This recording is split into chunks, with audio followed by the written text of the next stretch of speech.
ትንቢተ ሚክያስ ምዕራፍ 7 የዛፍ ፍሬና የወይን ፍሬ ከተለቀሙ በኋላ እንደ ቀረው ቃርሚያ ሆኛለሁና ወዮልኝ። መብል የሚሆን ዘለላ ነፍሴም የተመኘችው በመጀመሪያ የበሰለው በለስ የለም። ደግ ሰው ከምድር ጠፍቶአል፣ በሰውም መካከል ቅን የለም። ሁሉ ደምን ለማፍሰስ ያደባሉ፣ ሰውም ሁሉ ወንድሙን በመረብ ለመያዝ ይከታተለዋል። እጆቻቸውን ለክፋት ያነሣሉ፣ አለቃውና ፈራጁ ጉቦን ይፈልጋሉ። ትልቁም ሰው እንደ ነፍሱ ምኞት ይናገራል፣ እንዲሁም ክፋትን ይጐነጕናሉ። ከእነርሱም ሁሉ የተሻለው እርሱ እንደ አሜከላ ነው፣ ከሁሉም ቅን የሆነው እንደ ኵርንችት ነው። ጠባቆችህ የሚጐበኙበት ቀን መጥቶአል፣ አሁን ይሸበራሉ። ባልንጀራን አትመኑ፣ በወዳጅም አትታመኑ። የአፍህን ደጅ በብብትህ ከምትተኛው ጠብቅ። ወንድ ልጅ አባቱን ይንቃልና፣ ሴት ልጅ በእናትዋ ላይ ምራቲቱም በአማትዋ ላይ ትነሣለችና። የሰው ጠላቶች የቤቱ ሰዎች ናቸውና። እኔ ግን ወደ እግዚአብሔር እመለከታለሁ፣ የመድኃኒቴንም አምላክ ተስፋ አደርጋለሁ። አምላኬም ይሰማኛል። ጠላቴ ሆይ ብወድቅ እነሣለሁ፣ በጨለማም ብቀመጥ እግዚአብሔር ብርሃን ይሆንልኛልና።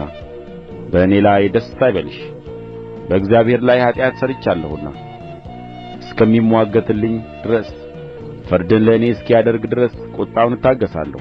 ወደ ብርሃን ያወጣኛል፣ ጽድቅንም አያለሁ። ጠላቴም ታያለች፣ እኔንም አምላክህ እግዚአብሔር ወዴት ነው ያለች በእፍረት ትከደናለች። ዐይኖቼ ይመለከቱአታል፣ አሁን እንደ መንገድ ጭቃ ትረግጣለች። ቅጥርሽ በሚሠራበት በዚያ ቀን ድንበርሽ ትስፋፋለች። በዚያ ቀን ከአሦርና ከግብጽ ከተሞች፣ ከግብጽ እስከ ወንዙ፣ ከባሕርም እስከ ባሕር፣ ከተራራም እስከ ተራራ ድረስ ወደ አንቺ ይመጣሉ። ምድሪቱ ግን በሚኖሩባት በሥራቸው ፍሬ ምክንያት ባድማ ትሆናለች።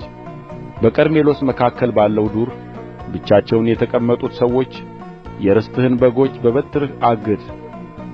እንደ ቀድሞውም ዘመን በባሳንና በገለዓድ ይሰማሩ። ከግብጽ ምድር እንደ ወጣህበት ዘመን ተአምራትን አሳያቸዋለሁ። አሕዛብ አይተው በጕልበታቸው ሁሉ ያፍራሉ። እጃቸውን በአፋቸው ላይ ያኖራሉ፣ ጆሮአቸውም ትደነቍራለች። እንደ እባብም መሬት ይልሳሉ፣ እንደ ምድርም ተንቀሳቃሾች እየተንቀጠቀጡ ከግንባቸው ይመጣሉ።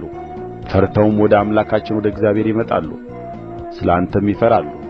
በደልን ይቅር የሚል የርስቱንም ቅሬታ ዓመፅ የሚያሳልፍ እንደ አንተ ያለ አምላክ ማን ነው? ምሕረትን ይወድዳልና ቍጣውን ለዘላለም አይጠብቅም።